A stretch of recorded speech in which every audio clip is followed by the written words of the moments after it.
안녕하세요.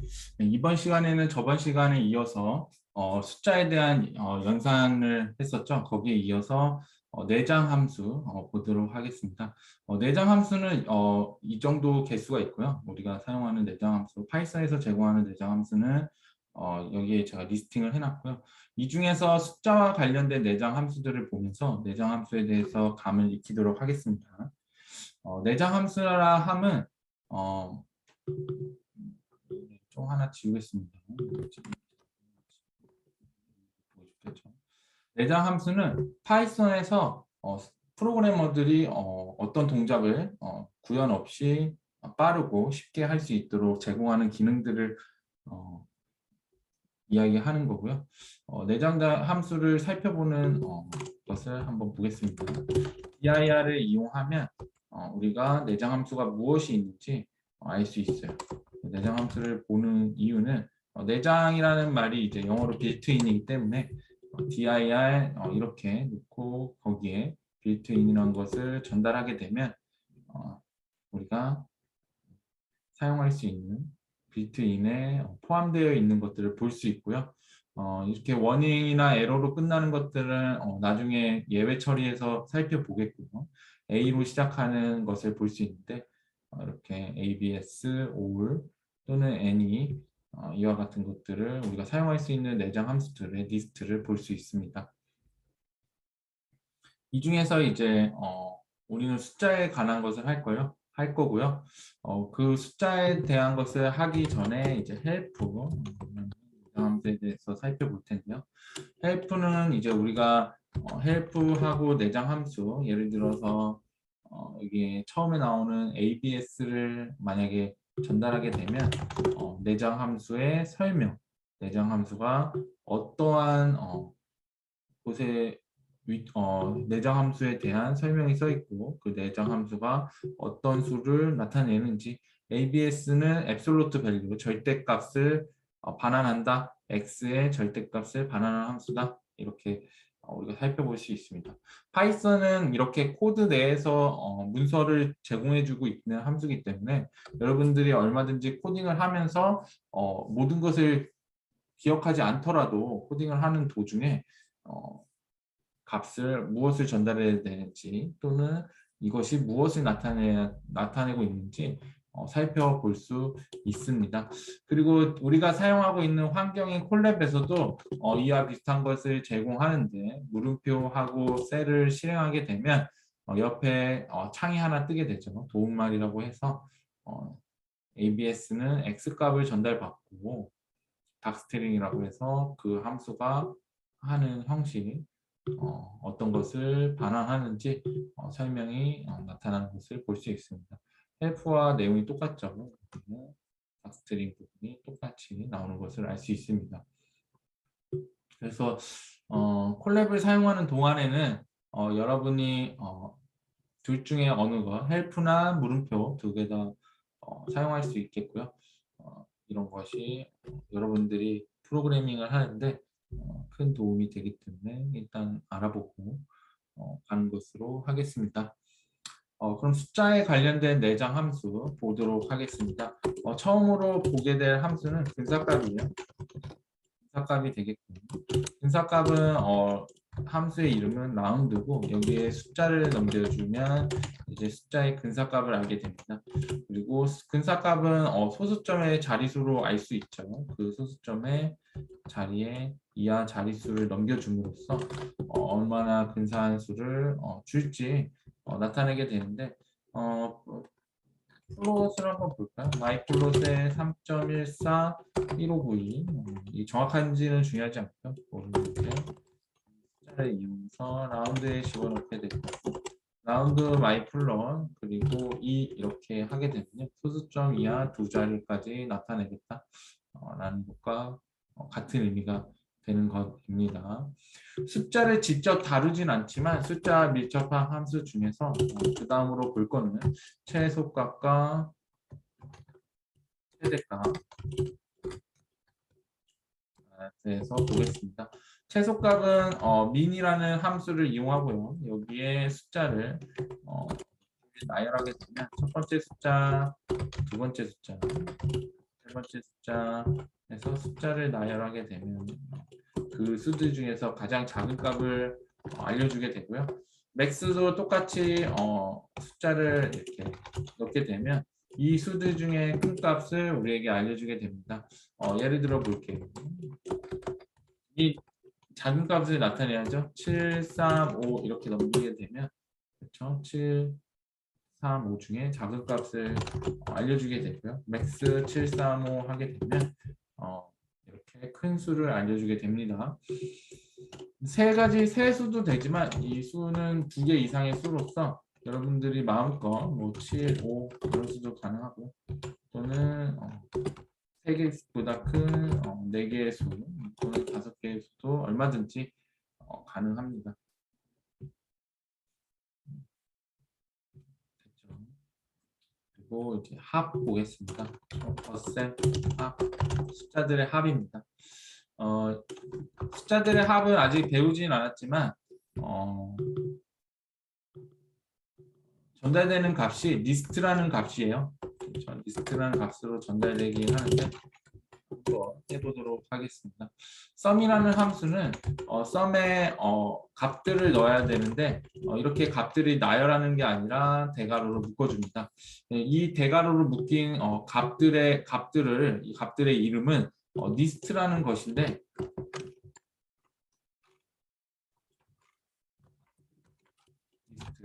리스트는 뭐냐면 이렇게 가로 안에 숫자들을 넣어 놓은 겁니다. 그래서 파이썬에서 값들을 넣어서 한꺼번에 하나씩 빼서 처리할 수 있는 값들이고요.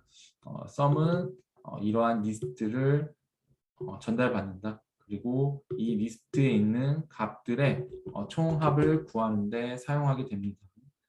그래서 1부터 4까지의 합을 구하게 되고요. 썸을 좀 더 깊게 파고들게 된다면 이 합 위에 초기값을 줄 수 있는데 여기 만약에 100을 주면 위에는 뭐와 같냐면 1 플러스 2 플러스 3 플러스 4와 같다면 아래는 일단 100에다 1 더하기 2 더하기 3 더하기 4와 같습니다. 그래서 위와 다르게 100 플러스 10 이렇게 돼서 110이 되는 것을 알 수 있고요. 그렇죠? 그리고 우리가 아까 살펴봤던 ABS는 이렇게 하면 ABS의 값을 넣어서 결과를 볼 수 있습니다. ABS는 절대값이기 때문에 0부터 떨어져 있는 거리와 같은 의미죠. 그래서 마이너스 100은 100과 같고 100은 100과 같아서 이렇게 무리 없이 나타낼 수 있다는 것을 볼 수 있습니다. 그리고 우리가 명시적 형변안에서 했던 거 보겠습니다. 인트와 플러 는 뭘 넣을까요? 실수 넣어서 정수로 바꿔주고 또는 문자열 정수로 바꿔줍니다. 플롯도 똑같이 되겠죠.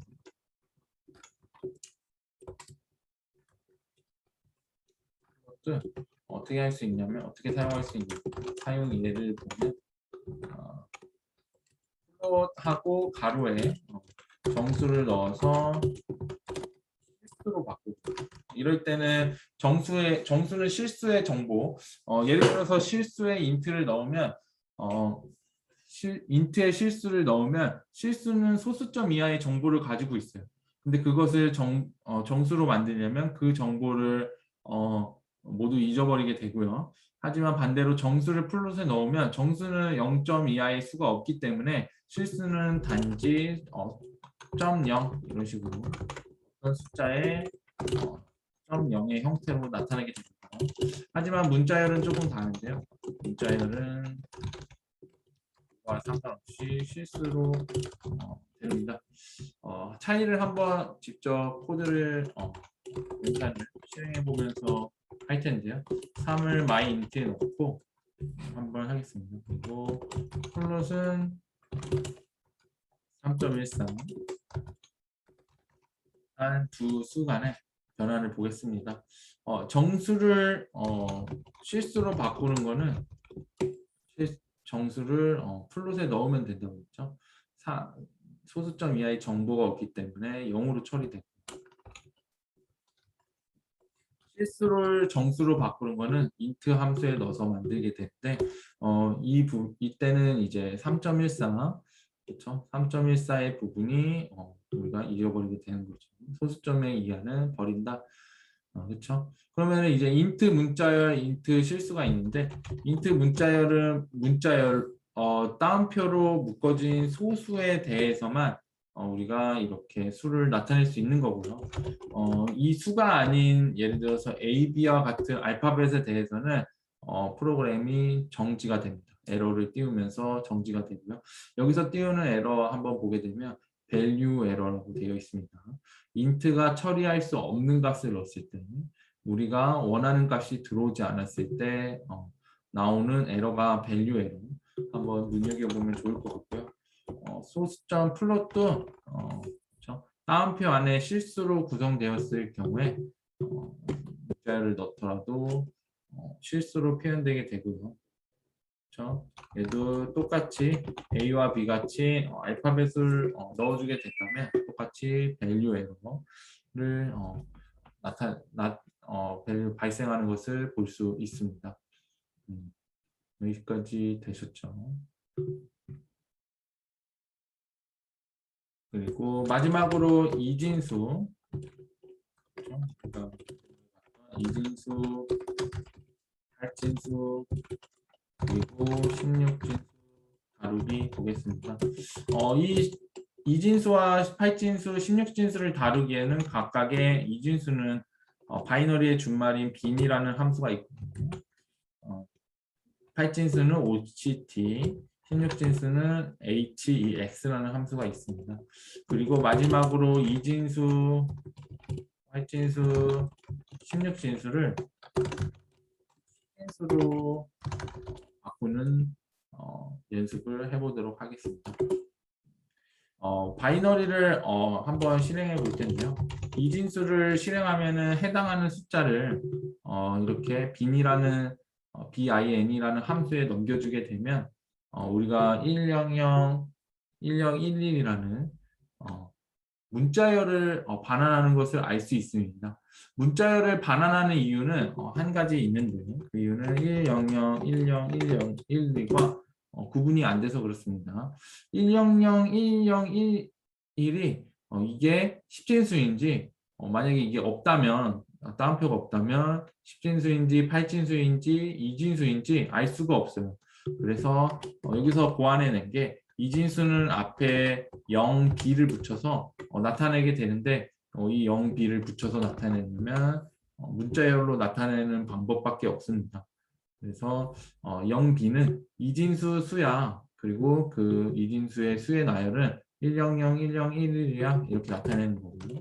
똑같이 8진수도 어떻게 되냐면요. 앞에 뭘 붙이냐면 이진수는 0b를 붙였죠. 8진수는 0, 5, 0문자 5를 붙이고요. 그리고 똑같이 16진수는 어떻게 되냐면 0하고 x를 붙여서 16진수를 만듭니다. 됐죠? 그렇죠? 이렇게 각각의 16진수를 만드는 것을 우리는 해봤고요. 그러면은 우리가 알고리즘이나 프로그래밍 문제에서 16진수를 만들었다가 16진수만 사용할 수 있지만 그 16진수를 다시 10진수로 바꾸는 데 사용을 해야 되는데 그때 사용하는 것이 int입니다. 진수, 8진수, 16진수를 10진수를 바꿀 때 우리가 사용하는 것이 함수입니다. int는 숫자를 문자열의 숫자를 정수로 바꿨잖아요. 똑같이 정수로 바꾸는데 얘가 하는 일이 int하고 우리가 해당 문자열을 넣어주면 100, 10, 12를 넣어주면 되는데 한 가지 더 넘겨줘야 할 값이 있습니다. 베이스 2 이렇게 넣어주면 우리가 넘겨준 값의 문자열이 이진수라는 의미예요. 그렇기 때문에 넣어주면 우리가 원래 10진수인 값을 75를 가질 수 있겠죠. 그리고 이 의미에는 이 수의 나열은 이진수라는 의미가 있기 때문에 영비를 붙이지 않아도 됩니다. 영비를 붙이지 않아도 똑같은 결과를 가지고 올 수 있다는 것을 알 수 있습니다. 이와 같이 8진수 0, 5, 1, 2, 3을 넘기게 되면 8, 그렇죠? 넘기게 되면 똑같이 해당하는 값을 가져오고요. 1, 2, 3만 넘겨도 가능하다. 그 이유는 뒤에 넘겨주는 8의 이 숫자의 배열이 무슨 수인지 알고 있기 때문입니다. 그렇죠? 그리고 하고 0x 4b 넣겠습니다.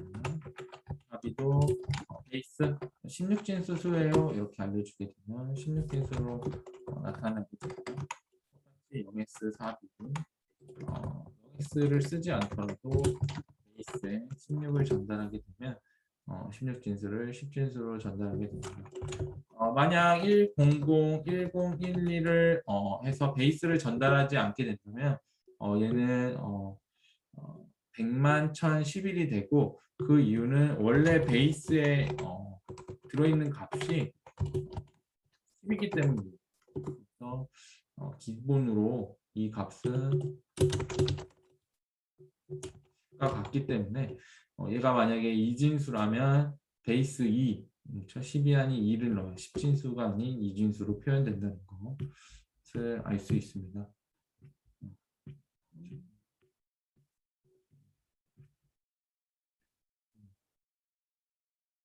여기까지 되셨나요?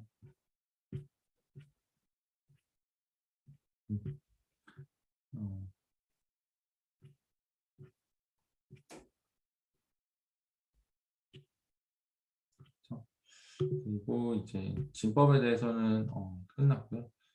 그리고 우리 앞에서 했던 내장 함수지만 한번 보도록 하겠습니다.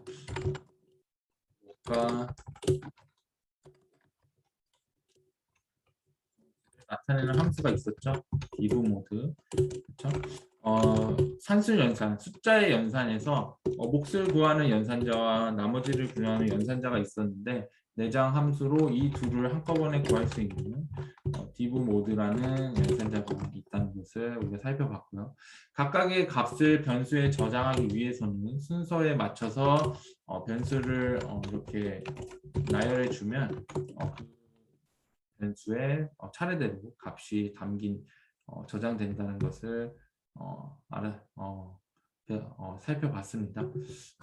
또한 이제 공부한 제곱, 거듭 제곱 보겠습니다.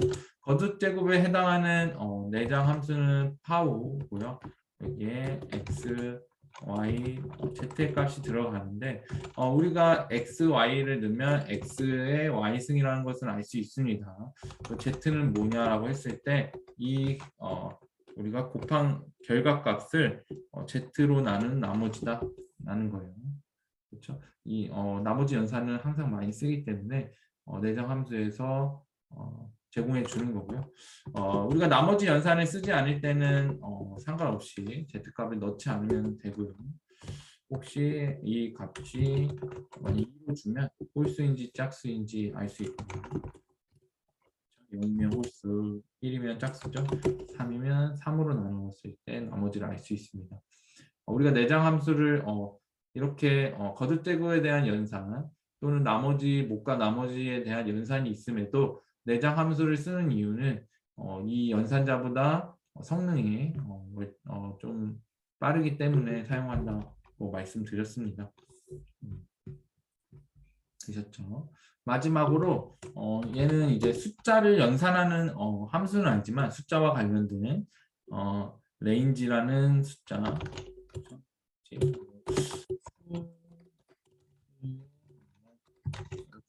보면 되겠네요. 수의 나열을 표현하는 레인지에 대해서 살펴보겠습니다. 레인지는 두 개로 정의할 수 있는데 첫 번째는 숫자 하나만 넣어주는 경우 있습니다. n이라고 할까요? 숫자 하나만 넣어주게 되면 똑같이